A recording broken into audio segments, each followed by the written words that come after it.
Welcome to another No Cap Gaming, and the best host in the world, which I feel very passionate about. Well, that's my 2 cents. Matt, how you doing, my friend? Hey, I'm doing good. How are you, buddy? I'm good. I'm super excited because we've got a lot of games, a lot of guilds. We're talking about what is the next generation of Web3 gamings today. Long topic.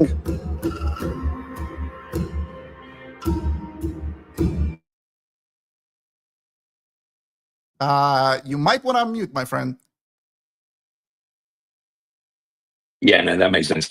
It's meant to just work. But then, you know, what happens is my headphones are like, no, actually, I'm going to connect to the laptop because fuck you. That's why. Good. I see Hatchet Harry coming up. We've got some people in his house already. We've got Iffy and we've got 100X, Cryptic Gaming Guild, and Louis Revet. Oh, yeah. The team is assembled. How's it going, everyone? Well, I see that we have an Ophid that's trying to join the space. Probably we'll get him on. But let's do a quick greet of everybody that's on stage. Let's start with the first comers. Well, of course, behind the Verse Digital account. Is it Justin? Yeah. Yes, it's me. Hi. What's up, how you my doing? Friend? Yes, let's go. It's good to have you, man. We've been hard up planning the Singapore trip, so it's going to be crazy. It's going to be fun. Meeting up with Shaolin and all the rest of it's going to be good. What's happened to Xiao? Is he asleep at the moment? I think he should be getting awake, but probably pretty late on him. So I will send him a ping just in case. Last time that we had a space, I think it was 4 a.m. in the morning, and he joined us from the lobby. Remember? Yeah, I remember that. The old lobby space is always a good thing. There are plenty of people heading or going to Korea Blockchain Week. Even checked out Tokyo Game Show as well. So I know that there are a few people doing the full Asia tour at the moment, which is pretty nuts. But the rest of us are building for now. So it's all good. And I can see some pretty pictures up already. How you doing, Louis? Hey, hello, can you hear me? Yeah, good. Nice. It's a pleasure for me to be here. Hello, everybody. Here, Luis Ramirez. I'm not sure if it's the time to present myself or I should wait a little bit. Please do. I don't know. I mean, if you're you got the mic. Yeah, go ahead. Okay, yes. Thank you. So I'm Luis Ramirez. I'm Chef Crow Officer at Gear Foundation. Gear is the organization behind the technology of Vara Network. Vara Network is a layer one, you're right? Like Solana, like Ethereum, this blockchain enables developers to build smart contracts, applications in this decentralized environment, and of course, games. That's why I'm here, because I like to work with developers, community. So if you're willing to build a game, and you're thinking what kind of game or how to integrate it, I'm the man. I can tell you what's next. And yeah, happy to be here, guys. Thanks so much. And thanks for coming up, and thanks for being one of our newest chain partners. I think it now takes us up to about 6 different chains that are publishing partners with Warp, which is pretty fun. It's pretty fun, and of course, big news as well for us. We've got Alea in the house. So introduce yourselves.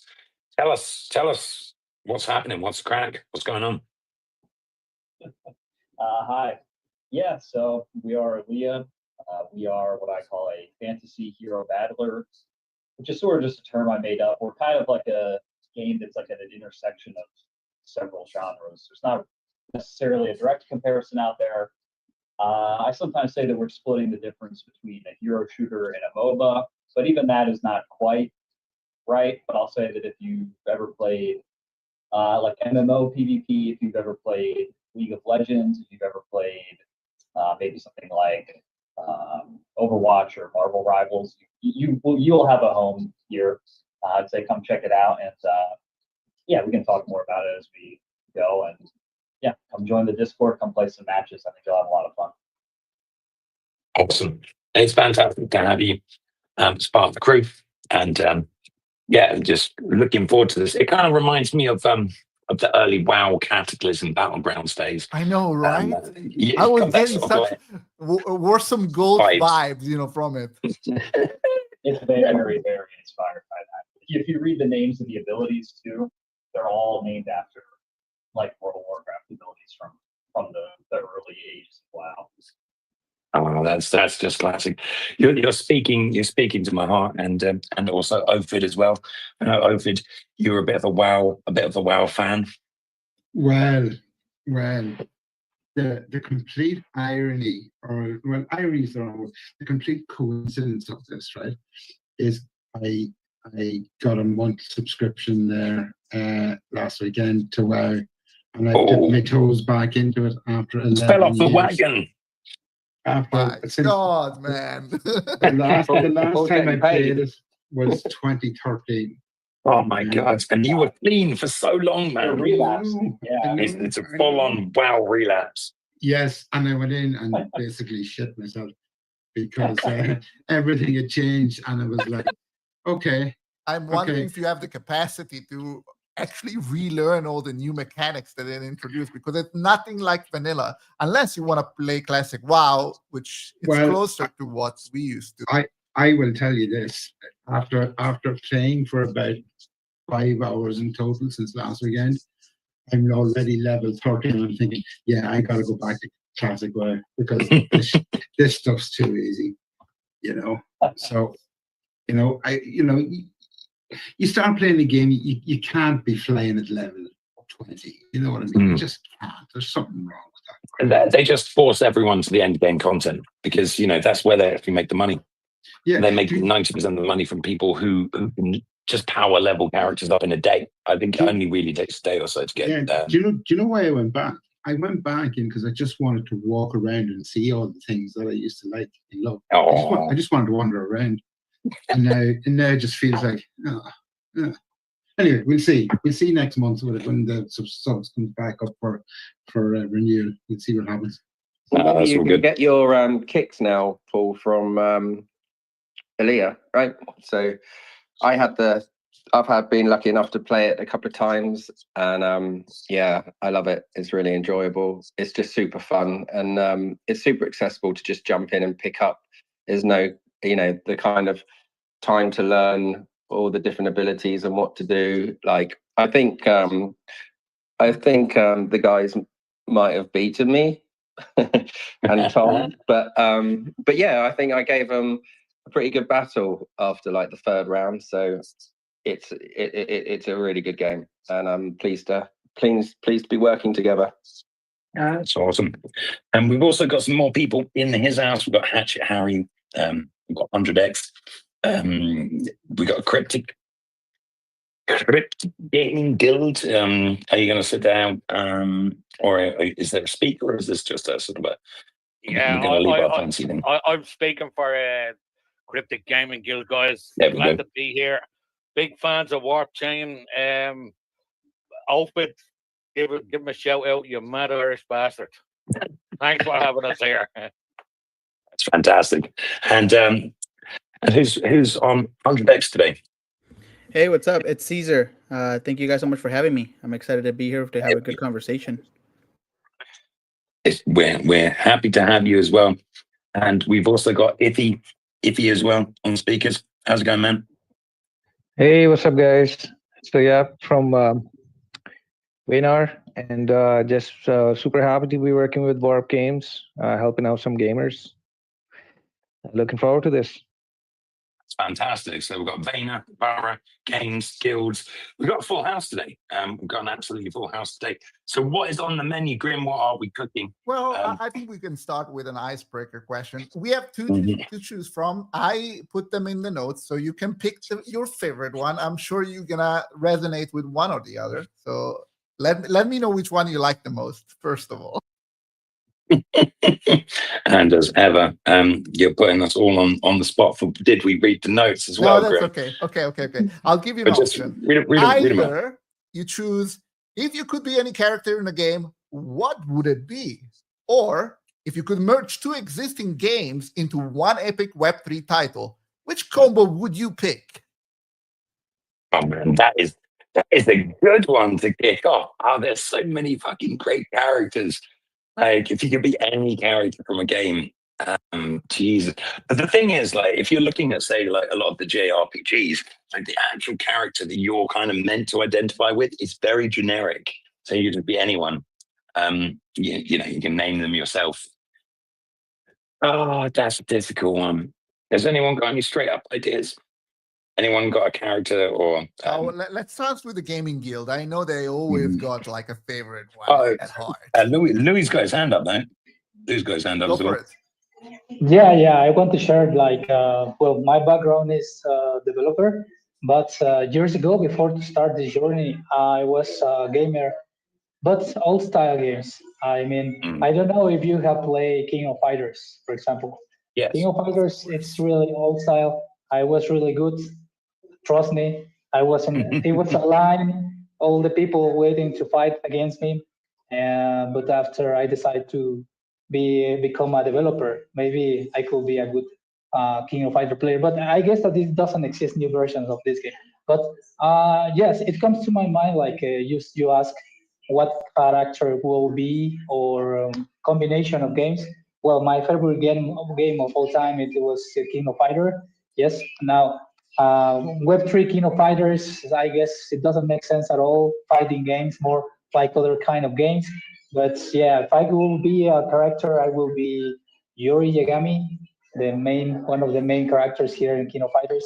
But yeah, now I can say like I see different games out there. Fortnite or a different kind of games like I don't play it. I just see the people that plays. I work with developers and they show me like, hey, this is a game. Nice. Let me share this to our gamers just to see if the game is nice. But I can help you to integrate the assets into your game or the technology play. So yeah, in general, I just wanted to share this. Old style gamer and Yori Yagami will be my character. That's awesome. Who wants to go next? Oh, 100X, let's go. Yeah, so I actually wrote down an answer for both of these questions. For the first one, as in terms of a character that I would want to be inside a game, I chose Samus. I grew up playing a lot of Smash, and Samus was always my go-to character. It wasn't until I was a little bit older that I found out I was actually a chick. So yeah, maybe I was about to say, identify with that character. Hold on a second. More, but hey, when you're like that suit, that's who I would be, hands down. It was between either that or Crash Bandicoot. Those are two characters that iconic that I grew up with. Really enjoy those games. For the other one, if I could merge two existing games, I couldn't come up with two titles that I would want to see mixed, but I would love to see a good roguelike in Web3. I think things like Ship of Fools, Raven's Watch, games like that just really tickle that part of my brain that make me want to just go back and do another run, get a better high score. And if we could just have that something like that in Web3, I think I would really enjoy it. I'd second that. Like Crash Bandicoot, and like then like we went on to Crash Team Racing, where I got completely addicted to the stage that when I was working a normal job, like I wasn't even going to work. I was sitting at home playing Crash Team Racing. But yeah, if we could see something like that come into Web3, it'd be amazing. That is definitely that would be good. I've had some time to think about what main character I'd like to be, and I was originally thinking, yeah, it'd be nice to be Link, but he gets the shit kicked out of him in so many games. I'm thinking like most of the main characters in games get absolutely abused when it comes down to it. I was also thinking it's like Devil May Cry. I think it was like the third one with the younger guy with the chainsaw. I mean, that's cool. You get all the benefits of being emo, but you also have guns and a chainsaw. That like Devil May Cry, definitely a fantastic franchise. And who doesn't want to run around wearing like a red, like proper vampire outfit with 2 guns? I mean, that's basically like all of your emo childhood fantasies. You know, first of all, I want to say something because roguelike games were mentioning. I think we were cooking with one, you know, directly on the roguelike. I don't know if you spoiled before, but yeah, it's in the pipeline. But it's definitely in the pipeline. If we had to say like characters that I'm passionate about, I would probably say something that was like very close to me in my childhood, as I looked up to him, as how he tackled all the adversity that he had, and it was really, really, really good for me for like one of the first experience in gaming. Solid Snake in the first. Oh my God, yeah, no, Solid Snake. The way absolute legend. Yeah, my God, I was like so into that game, and I think that he's one of those characters that is like undervalued, but it's got such depth and complexity to what he does. You have to shout out David Hayter though, because David Hayter absolutely killed the voice acting as Solid Snake. Absolutely awesome. And I mean, if you're going to start naming those kind of characters, I think you have to also shout out Arthur Morgan of Red Dead Redemption 2, and also I had another one that popped in. Joel from The Last of Us has to be kind of pretty high up there. I mean, conversely, I could pretty much tell you who would be the literal worst video game main character to be. And that would be Dizzy Egg. That would be the literal worst main character to be. You're literally an egg. Everything you touch kills you. And you're not Mario. You can't jump over things and squash them. I mean, it's quite funny if you look at Mario, like as a character, he's essentially pretty weak. Like he can only, like every hit has the potential to kill you unless you have a mushroom. And it's kind of weird. It's like no hit point Mario. He's basically got 1 hit point. And people are like, yeah, I'm fine with that. I'm 100% fine with having 1 hit point for this entire game. But yeah, pretty crazy.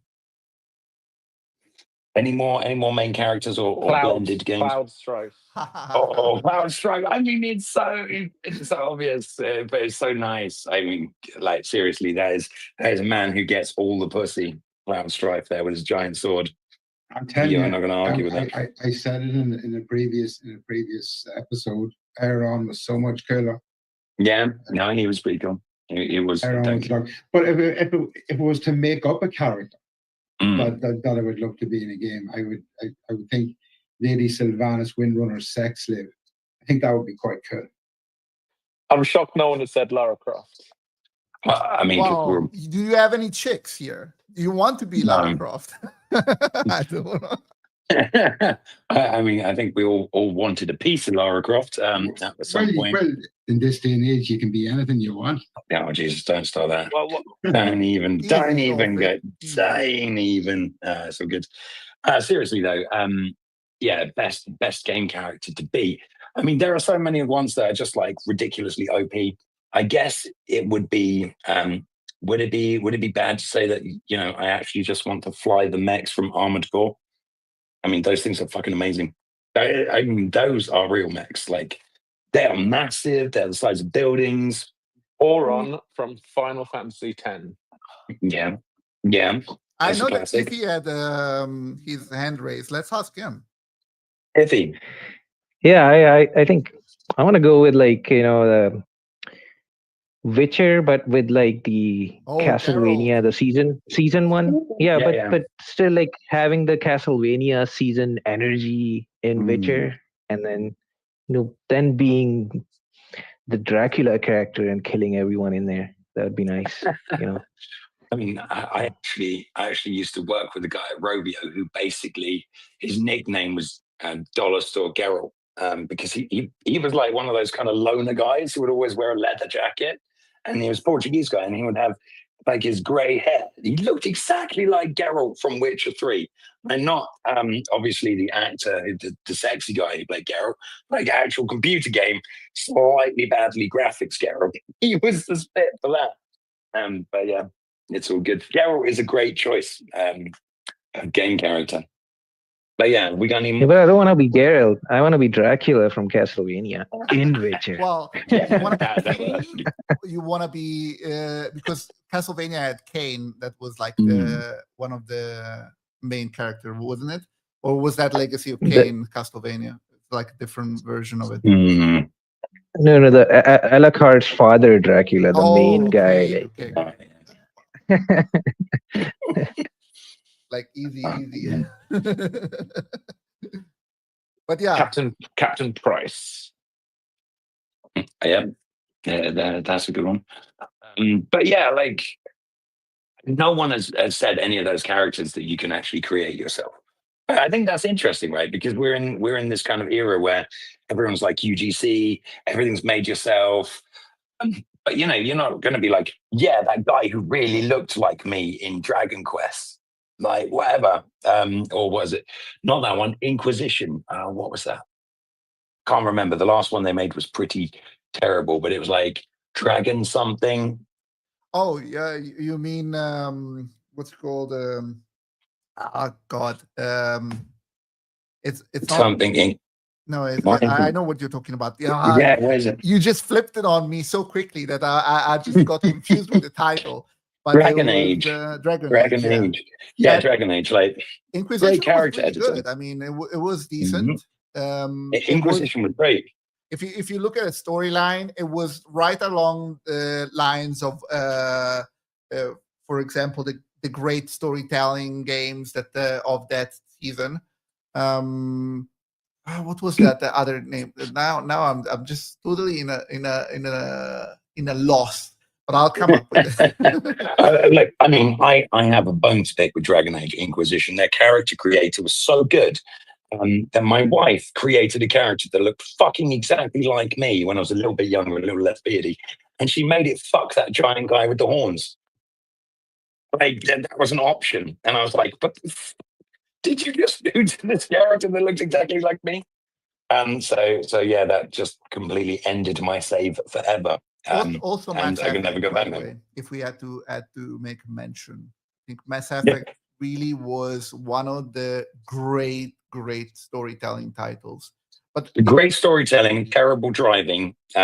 Everyone hated that vehicle. No, that felt really prototypey to me. Number one didn't have the vehicle. I think it was mostly. It did. It was just really shitty. Oh, okay. But it was just a few sequences. A little bit. Yeah, no. Oh man, it's good times. I do like the editor on the Dragon Age Inquisition theme, because we also made an elf that looked like David Bowie, which was fucking hilarious. It was great. You could make like any character. It was super good. Can he sing like David Bowie? That's the other side of it. No, but he could whack people with his magical stick while playing Rocket Man really loudly. Well, David Bowie whacked people with his magical stick as well. He did. It was well documented. Are you referring to Labyrinth?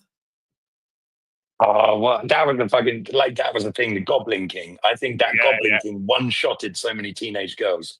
Just ridiculous. I have met millennial women my age who still have a thing for the Goblin King. Yeah. Holy yeah. as we get more into the conversation, let's switch it up a little bit into Web3. And the first question the first topic that we want to discuss is what makes Web3 gaming different from traditional gaming. I know you all have an opinion on this. Ooh, look at that. 100x with a hand raise instant. Go for it.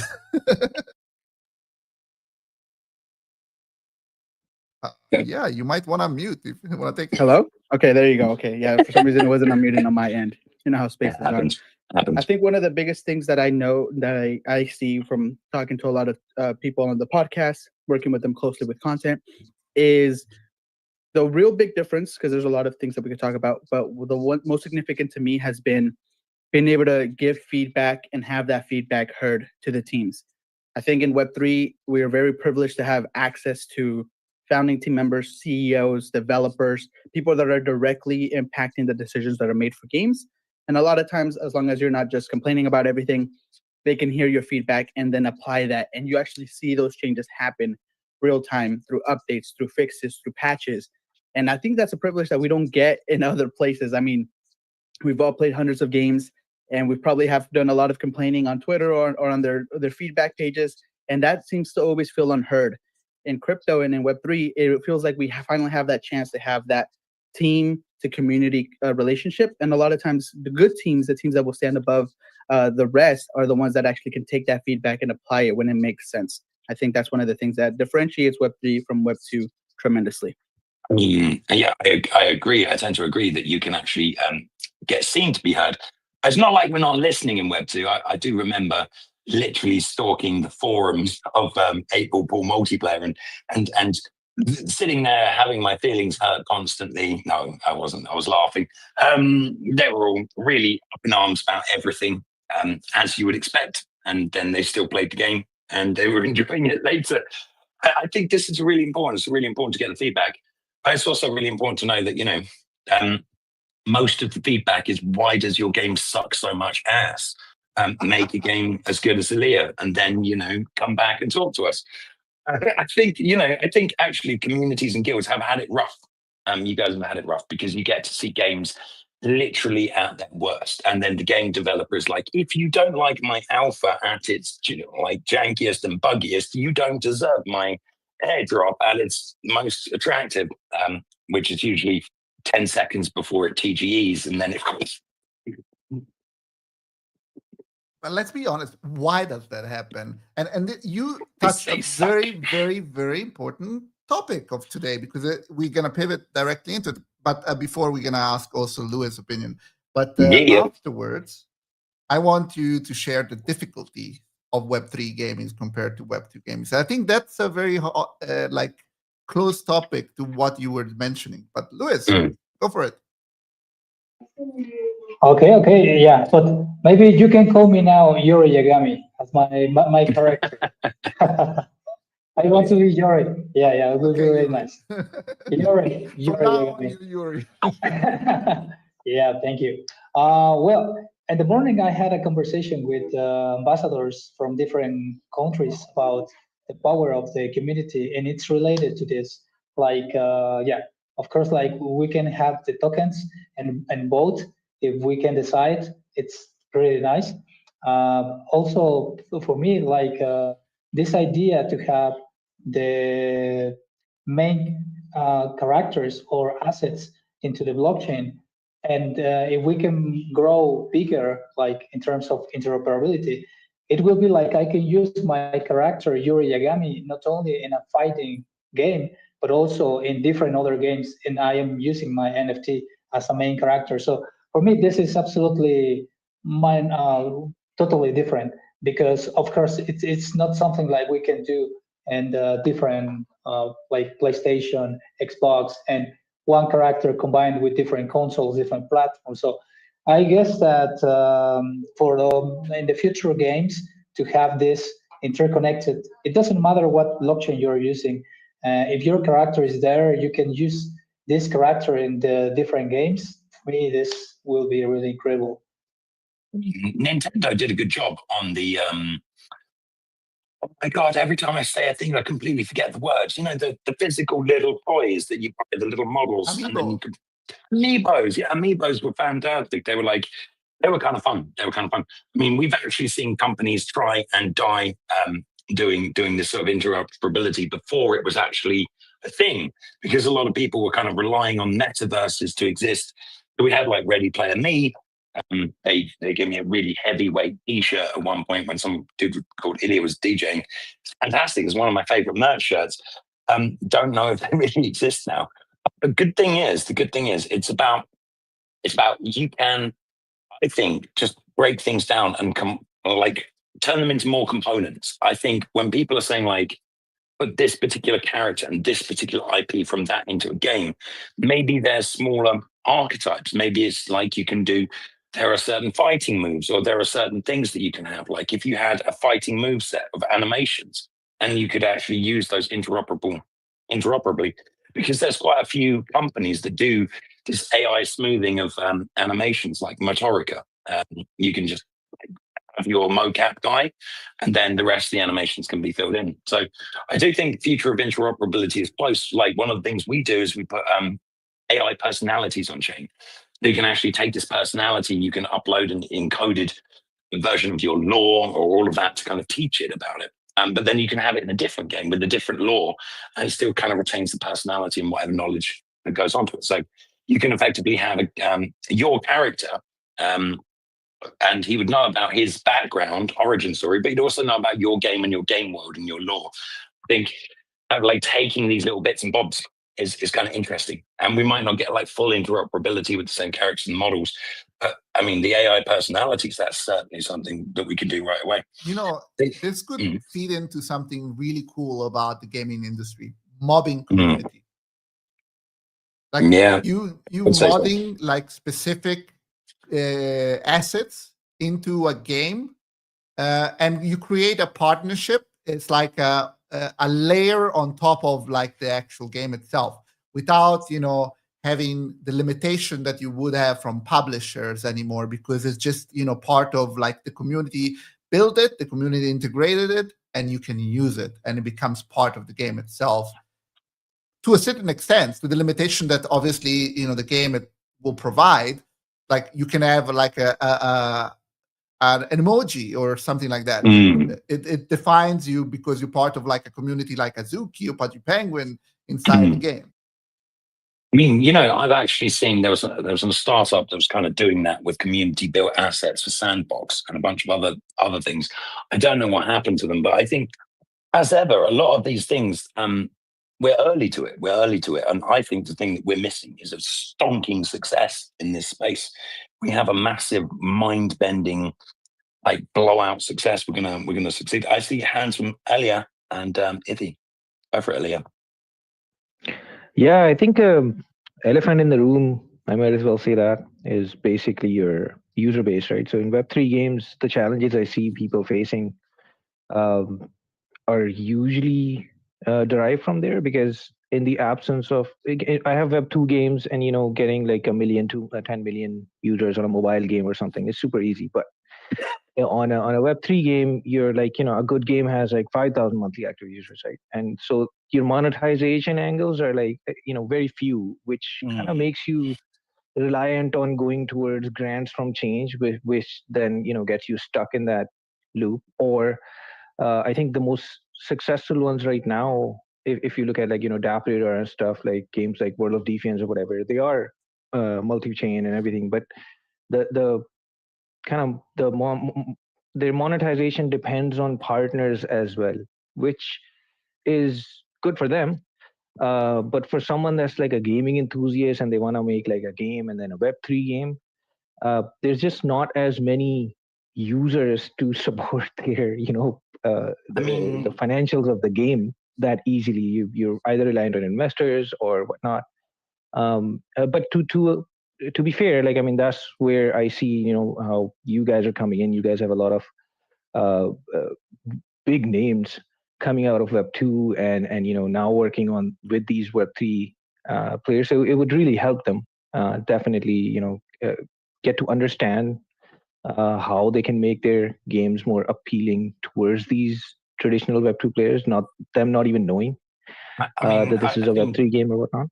I think one thing, if you look at anyone who's ever sold an account on World of Warcraft, if you look at anyone who's ever sold assets on RuneScape, if you look at any of those audience, and there must be hundreds of thousands of them, they are technically, that's all we need for someone to be a Web3 player. Like I've talked to so many people who've got into Web3 gamers who've been, a lot of the gamers and a lot of the people in here are modders, are gold farmers, are hackers, are those kind of people who were kind of at the edge of that sort of stuff. I mean, isn't the Ethereum story somehow related to this sort of whole thing with WoW and all the rest of it? Like there is a whole community of people who want more from games, and they want to financialize them themselves, and they'll do that with brute force. And these are the people, they exist in their absolute millions. Not all of them have made it into Web3. And I think we should never set our targets so low as having 5,000 people playing the game. And getting 10 million people on a mobile game, that's even at $1 each, that's $10 million of spend. I mean, and usually to get 10 million people on a mobile game costs you $20 or $30 million, and you have to pay $1 million a day in UA to get that. And that's why we build something like this with a DeFi organism where we can have deep pockets to help fund these games. The whole point of this is that a game on your chain, and you give it grants and you do all of this kind of stuff. If that makes the right metrics, we can like dig into all the liquidity and we can scale that massively. And that game themselves, then they will be having access to spend that you just couldn't build up. Because I think one of the things is it's difficult to tell in a game with 5,000 players, it's 5,000 players that will become 10,000, because it's just like an exponential curve. On the shallow part of the curve, you don't see a growth, and you're not obviously making enough, invest in it. But that's where you can actually, as long as you get statistical significance, you can actually get the numbers to project and go all the way up to the top. And someone's going to clip that, and I'm going to look like a fascist. And that's not the case. That was a graph in reverse. I'm just making it worse now. Hey, someone save my ass. Reset the room, please, before someone clips at me and turns me into a raving. Absolutely.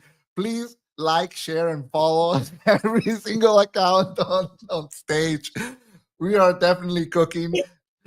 Ignore what Matt said a second ago. We're moving on with the next topic. And yes, let's do it. What we needed to approach is like the difficulty of Web3 gaming compared to the rest of the industry. I know you guys have a lot of experience in this space, and the friction that we have been getting because we don't have mass adoption yet. It's a very close community, but that is such a strong potential value for game developers to have this tight-knit community. It's very passionate about what you're building, and they're not just switching games instantly from one dopamine hit to the other. After you finish, you clock the game. What happens with Web2 game is like, what's next on the menu? In Web3, you get into the community because you are invested in the community. So it's such a different approach. I want to definitely dig a bit deeper on your guys' opinion on like the issues that we face and how we should tackle them. And what's your experience on that? I see Andredex is starting with his hand. Let's go to you, my friend. Yeah, I think one of the biggest things that I've noticed Web3 games have to face, obviously we could talk about UX, we could talk about onboarding, we could talk about the blockchain integration.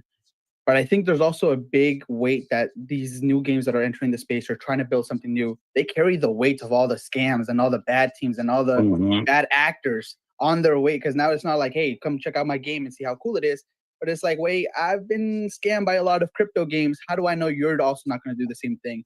And I think that's been very hard to overcome across the board. I know there's some good games that are trying to do the best that they can. I mean, we can mention Off the Grid, we can mention Wildcard. They're really trying to break that barrier and that stigma. But that stigma still carries around, because for every one game that does it right, we have like 50 that come in and just extract from the communities, extract from these people that are trying to, fund a game. And so I think that's one of the biggest challenges that we face outside of the UX.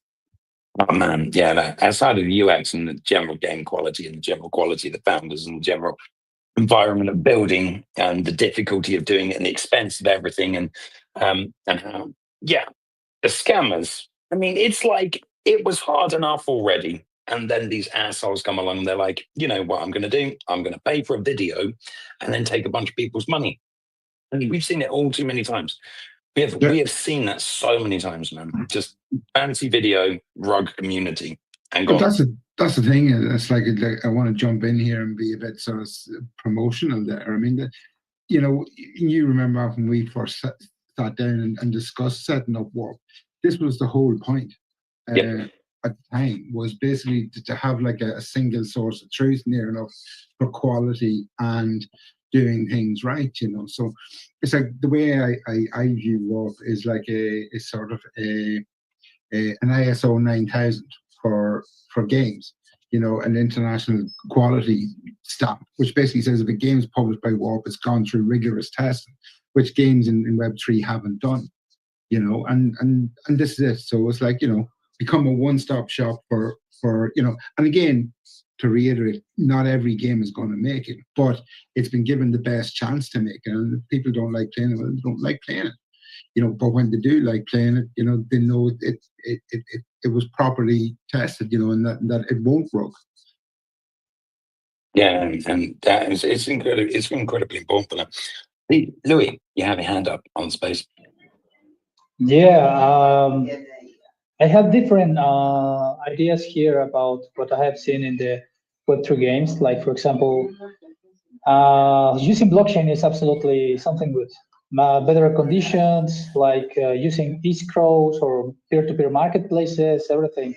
It's so all good. But as you already mentioned, like scams, yeah, you don't know if you want to trust, if you can, or you play whatever you want. But I guess that's something important to keep in mind here is the mechanics and how will you use the blockchain, because sometimes it's like I need the fastest blockchain to integrate in my game, but it doesn't make sense to save every movement into the blockchain. At least you have a business model there. But if you don't need to perform the calculations on the blockchains and you can do it in your backend or even some in your front end, then it's good. What will be the best way, or what will be the best option that you will give to your players using blockchain? It's I guess it's not changing like the way the mechanics of your game. It will be for me more economic options, like more fair, like sharing, like ownership, all this. Then yeah, I guess sometimes the developers, when we want to create something, we say like, I want everything decentralized, because Web3 games, it should be everything decentralized. But it doesn't really make sense. Like maybe it will be so expensive, your game, and nobody will play your game because it's really expensive. So it's you need to combine the mechanics of the game and the economics to have the better of both industries. And that's a very fair point. I see Aaliyah with the hand up. Yeah, I think everybody's pretty much touched on all the points. I guess I'll try to put a slightly positive spin on it, because most of it is like, yeah, the challenges in Web3 are many and whatever. But I actually have had some positive experience, so I'll try to articulate that. I think scalability is neutral. I mean, I think it's hard to scale a Web3 game. I think it's hard to scale a Web2 game. I don't think one is necessarily worse than the other, just different. UX, yes, I do admit that Web2 certainly have better UX, but I think over time that will change. I mean, the mechanics of the UX for Web3 are actually better than Web2, like under the hood, meaning like the worst thing about anybody who's ever worked on a consumer-facing app will tell you. I was having dinner with a friend the other day. We used to work on a consumer-facing app, a Web2 app, and I was telling him before I worked on Alley, I worked on a Web3 app, like as a front-end developer, and I was explaining to him like how great it is because you don't have to worry about accounts and you don't have to worry about payments, because your account is just your wallet and payments are just the blockchain. In fact, there's no back end at all. There's just only the blockchain. And so I think over time, like, yes, there are way more tools that like Web2 has, you know what I mean? Like I can tell you there's like payment solutions in the Fab Unreal Engine marketplace or whatever. So we don't have something like that, but over time we will, and over time I think it'll be better because UX or like the mechanics that we're interfacing with are actually far simpler. And then as for the users, yes, I do admit, obviously, there are far fewer Web3 users than Web2 users, than mobile users, etc. I will say this to just like, I guess, end it on a positive note, though. They are like highly motivated to find your game, which is the exact opposite of how it works anywhere else. Like anywhere else, you have to jump up and down and scream from the rooftops, like, "Hey, please play my game." You're like begging people to play your game. In Web3, like you will get a first impression, or you will get like a user will like find you at least. Now, from there, it's up to you. I mean, you have to deliver a high quality product or whatever. You know, you got to hook them. But if you're like a good, honest person making a good, honest product that is high quality or whatever, they will find you. Like they will at least give it a shot because they're highly incentivized. They're always trying to find the next thing or whatever. It's kind of like inverted in that way in the developer's favor. So I will say that is like one positive aspect, and that's really how Alex started. So. I mean, that's a really interesting point. It kind of reminds me of my journey as well with why I built still got the merch. Is that when we first opened the Discord, we got like 100 people come in, and then like 1,000 people randomly raided it from some other community called Mount or something. I have no idea what the fuck that was about. I had to put it in slow mode. But it's interesting. It's like you get free user acquisition up to your first like 50 dudes. Up to your first 50 guys from like Brazil and all the other places. They find you and they are like your biggest fans. And you're probably going to end up talking to these first 50 people for the next 5 years. And it's insanity. And it's kind of adorable as well. And I think, you know, that's what I love about Web3 people is that we are so fucking optimistic. Like we really are. Like we literally are jumping headfirst into tech and saying, take my money. And then we're rugged and we're like, oh, never mind. Next guy, run by and say, take my money. Like I love the optimism. I love talking to people and, you know, seeing how much fucking cool tech is. There is so much cool tech. We're just too fucking autistic to do proper UX on it. When it comes to wallets, like if you say, why doesn't my wallet have a spam box? All of the shit I get sent, just like my emails, people would be like, no, that's not the principle. You want to know exactly everything that's going in there. Like, yes, but do I really want to have the 49th shit coin that's just going to drain my wallet called USDC, whatever it is? No, I don't. Can you please make some decisions for me?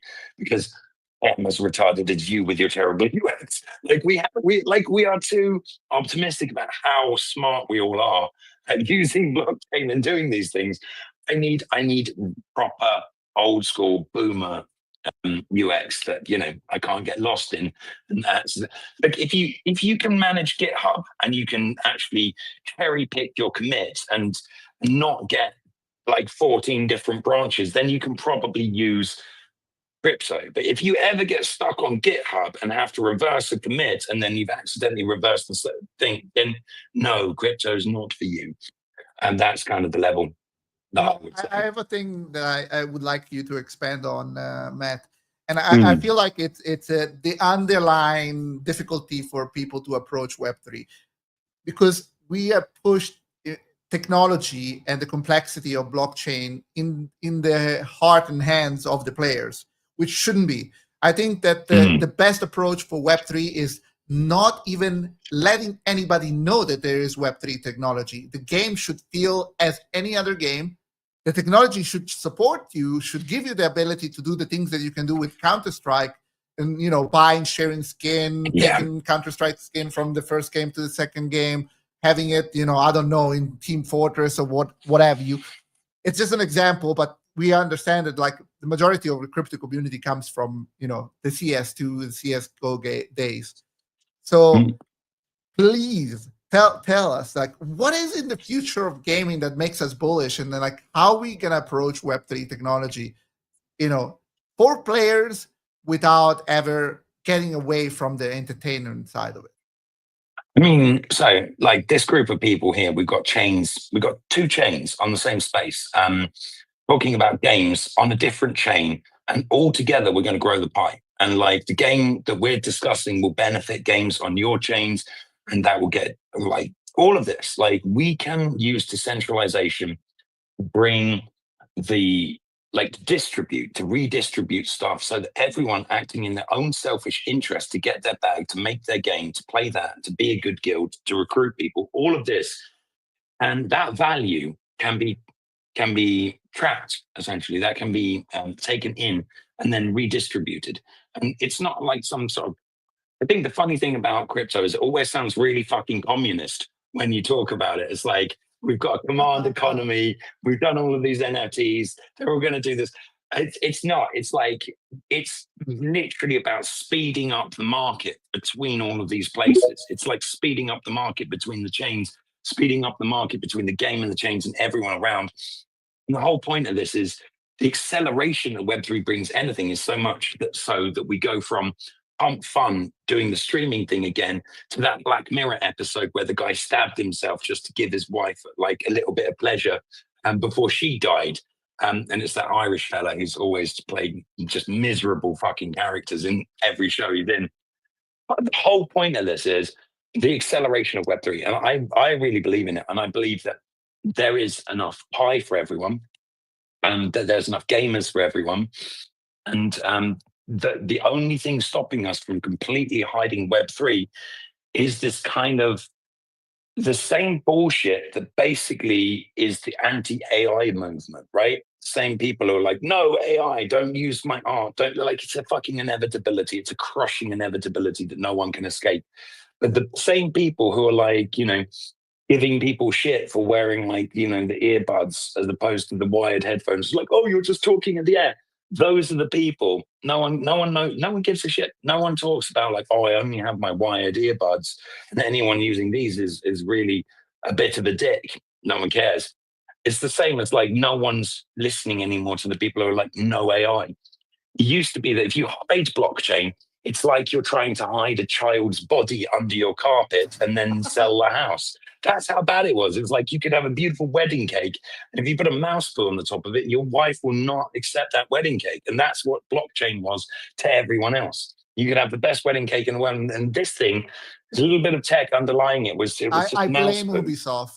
I blame Ubisoft. I have to walk past their office to the shop, and I see the people wearing the Ubisoft shirts, and I think it looks a lot like Immutable. The logo, doesn't it? Yeah. And I look for the future. I'm just extremely happy to be working with everyone here. Like, there's so many good big things coming for Alia. There's so many big things that we can do with Vara. There's so many big things we can do with Vayner. So many big things we're doing with Immutable, with Havax, with Beam, with others. Oops. Yeah, I can't drop all of but yeah, there's so many good things coming. Well, and what I can tell you, Matt, and I think that I would also like to have a chat quickly as we get into the final minutes of our space today, is the actual thing that makes me most bullish about Warp is the community side. And I don't mean the community as in the community of player. I mean the community of developers being able to, you know, have access to all that data, to what makes a game in the ecosystem successful, and see, instead of gatekeeping that and being like the only producer, and it's like the decentralized method of Warp that is implementing is you're going to have access to that. You're a developer. You're going to be able to benefit directly from all the information that you're getting. What made that game great? How are the players interacting with it? What are the best, case scenarios in that game that you can leverage in your upcoming development or upcoming games? Nobody's ever done that. Nobody has ever made it accessible. And that's why it blows my mind that we are doing this, because it's just flipping the lid open to Pandora's box, and what's going to happen is going to be what makes that safe is the fact that every single game, every single guild, every single person who's partaking in this network, they all get the kickback. So you sharing your data with another game, if that game's then improves, you get the kickback. So like your games are then you want to be interoperable with that fantastic game because you want a slice of their community, and that community wants to push your game because maybe they want to grow that game as well, because everyone gets a kickback. That's the whole point. We grow everything together, and all the games benefit from the data. All the games benefit from the shared revenue between all of the games, and all the guilds benefit from pushing the games because they get that kickback as well. And yeah, what better thing to do? Revolution! It's about to begin. Oh, it's going to be great. It's going to be great. And yeah, we'd love to see some more Vayner games and Bara games coming up. I want to see a flagship game from every single chain, and to have a game night with every single one of our 18 going on 19 guilds, capital guilds, and have some competitions, because the platform is launching very soon. And unlike everyone else, we're not doing a game discovery platform where you're like, oh, we're going to beat Steam. No, we're not going to beat Steam. We're going to find players, the communities they want to be part of, the guilds that they want to be part of. I didn't know Bane had a game discovery platform. Yeah, Bane has his own. Everyone has a game discovery platform. That's what I've learned. And you can go through the ABCs of Web3, and you'll find that at some point, someone on a long enough timeline has briefly made a game discovery platform for whatever they're doing. They kind of look the same. But look, we want to do a guild discovery platform because that's going to benefit anyone. And so if you've got a guild that's exclusively on Vayner or Vara or Mutable or any of those things, because they're playing a particular game, like that guild might want to recruit people. So what we're doing with our platform is giving everyone a gamer score. We're scraping their Steam, we're scraping all of the like epics, all of this kind of stuff to get this identity and the score. And then that allows you as a guild to be like, okay, we want to kick the shit out of that guild, so let's recruit these players. And then that's cool because those players are kind of like, they're incentivized to go into the guild's getting money, they can do with this. Yeah, man, it's gonna be party. Like, I want this thing to just feel like a massive fucking LAN party. It's never ending and everyone's rich. And actually Monster doesn't taste like piss water. And your mum's not gonna be like, get off the internet. It'll be good. We're getting towards the end of the hours. I want to give everybody a chance to do a let's do that. Very quick elevator pitch about what alpha you got to share about what you're doing or what you're building. And I think let's start with Aliyah. Yeah. So yeah, it was a good time being on. I would say if you want to learn more about the game, join the Telegram, join the Discord. Like we were saying about the friendly Web3 community aspect or whatever. If you come on, the servers are up basically 24/7 right now. If you join the Discord right now, I guarantee, depending on time zone or whatever, someone will play a match with you, and someone will even teach you the game. Like, we've got a very friendly community here. And if they won't, I will personally do it. So I think you'll be very pleasantly surprised. I don't think at this point almost anybody has played the game and said that it wasn't good. People even said that they don't like it or whatever. It is fun though. It's feedback. I mean, I love criticism, no matter what it is. Yeah. To be honest, if you don't like it, I would actually be kind of more interested in that at this point. But yeah, we're trying to onboard people right now. Like, we've got the game in a nice and stable place. As for new stuff coming down the pipeline, I've been saying this for way too long, but eventually we're going to be adding a fourth character. We've got 3 right now. We're going to have a new lobby map coming out hopefully kind of soon here. And we're going to start doing some leaderboard stuff, some stuff for you guys to progress, so that you have a reason to play every day. And obviously the most important alphas that we just signed with Warp. So there you go. Let's go. Big love. What about our guilds? What's the upcoming events that you got planned for the week or coming weeks? Let's go with 100X. I did want to go ahead and answer the question in terms of what you said about what we were actually most hyped about. I've had this quote from Matt when he came on the podcast a couple of weeks ago, and he was like, with Warp, we just want to make games that are going to make you want to pull out your wallet, spend money, and be happy doing so, and expect absolutely nothing but a fun time in return. I think that is such an underrated statement that I am looking forward to it, because a lot of times I've been looking forward to that, but I haven't seen that in the space. So for that, I'm really excited for, and I'm excited to see that from Aliyah and a lot of the other games that will be released and named soon with Warp. In terms of what 100x is doing, we're very friendly, educational, and content-driven community, guild, and brand. If you ever wanted to learn more about the projects that you're backing, the chains, the games, the founders, we have the 100x podcast, and on the other side, we have a community of gamers looking to build content, make games, introduce you the fun side of things of crypto games, but also understand, the crypto aspect of it through the educations like the podcast. So if you want to have a little bit of both, the 100x podcast or the 100x community might be for you. Love it. What about you, Luis? Give us your elevator pitch. Yeah, spam alert. If you want to gain 1,000 per day, follow me. I'm here. Oh my God, you can only say that because you're on stream. Grok would have you. Yeah, absolutely. It's a joke. Yeah, okay, yeah. Thank you for the time, guys.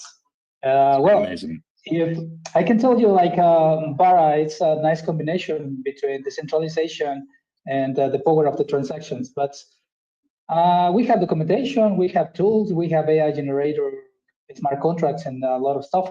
But I can tell you that something really important for any developer is the technical support.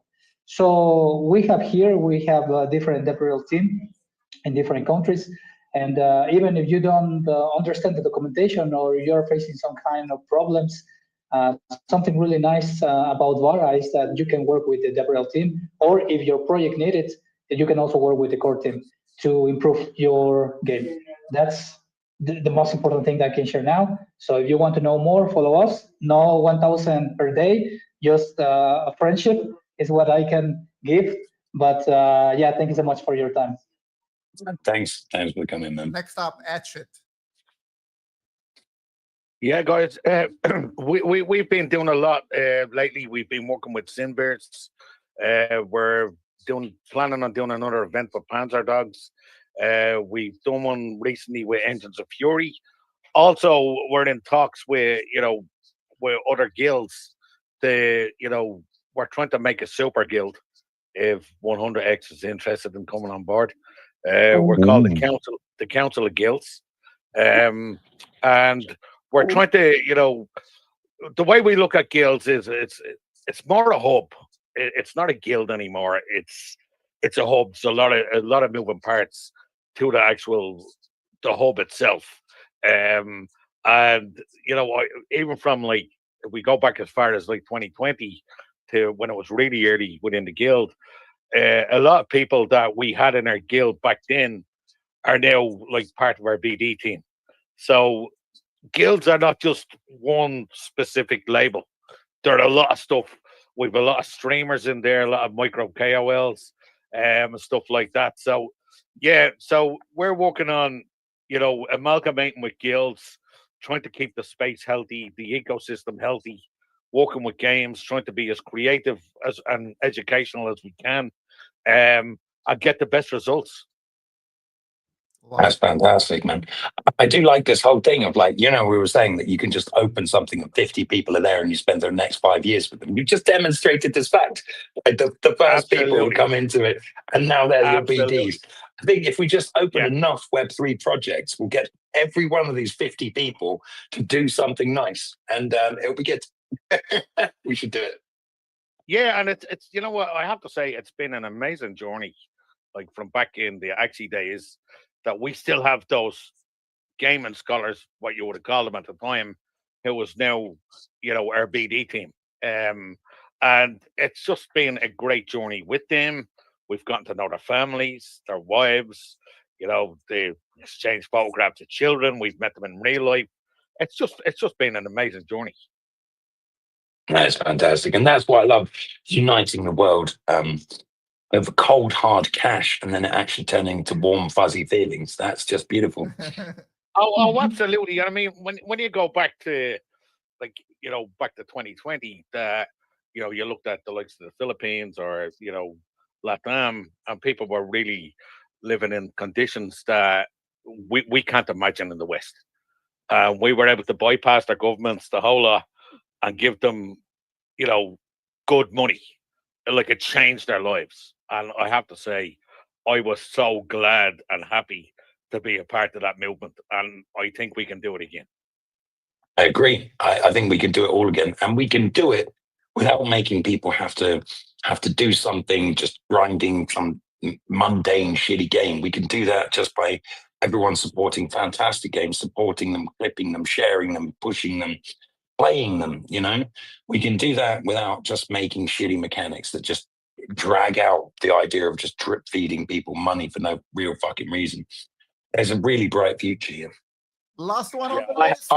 I had a scholar want to name their child after me, which is a pretty crazy one. But I said, "Are you sure? Maybe don't do that." Let's go with Iffy. Iffy. Yeah. So I guess just to that, I guess Waynar chain was built out of a need. We were in gaming for like 12 years. I personally myself have been in gaming for 15 years. We just wanted a chain that is just kind of light on the pocket, predictable. So that's what the gas fees and all that stuff was. And then we made it like complete like AI native infrastructure stack based. So, and the reason for that is, how everything is moving towards like AI based development and whatnot. Vibe coding is pretty common. So on what's happening right now is basically we have these products out and we go out there, do a lot of ecosystem drives, and that's all the way from university students, like, giving internships and to startup level, having grants or whatnot and helping them out with how they can build faster using all these AI tools that are out there. And also, how they can then accelerate in it. And I think that's where, again, where we kind of partner with Warp is because they do it on a much different consultancy level than us even, right? So it's a very good combination. I think it's just the awareness factor, getting like more audience into the Web3 development part, getting it easier for them to develop it, lighter on the pocket. So it's doable. I think that's kind of like, back in the day when Flash games came out. I mean, everybody was making them from home, right? Yeah, that was fantastic days. Yeah, exactly. And you can do that now. You can use that through like, Lovable, whatever. Like there's so many tools out there that you can make apps and games super fast with. So if you're a passionate gamer, then it's a really good time for you. It's just that knowledge needs to be out there as soon as possible. And that's what we're trying to do now. Yeah, that is pretty sweet. And big props to Lovable as well. I see that frequently mentioned in the alumni chat of King, because I think the guy who founded King's invested in it or some shit. But that is quite impressive. And we are seeing so much AI eating the world. I see Sam in the space with Remix. Fantastic AI product also eating the world. But we are going to finish eating our food, and our food is money, and we cook and you will receive, and that is what we do on Warp. No cap. Still have hair. People wonder if I'm one of those crypto baldies. I'm not. It happens to me all the time too. Don't worry about it. My wife said I could be either fat or bald, and I picked fat. There we go. Good point to end it. All right, let's wrap it up. Thank you so much, everybody, for joining us even this week. We'll see you all on the next one. Always hot, always no cap. Have a great one. Oh yeah. See you all soon. Get easy. Thanks, guys. Cheers. Bye. Thank you. See ya.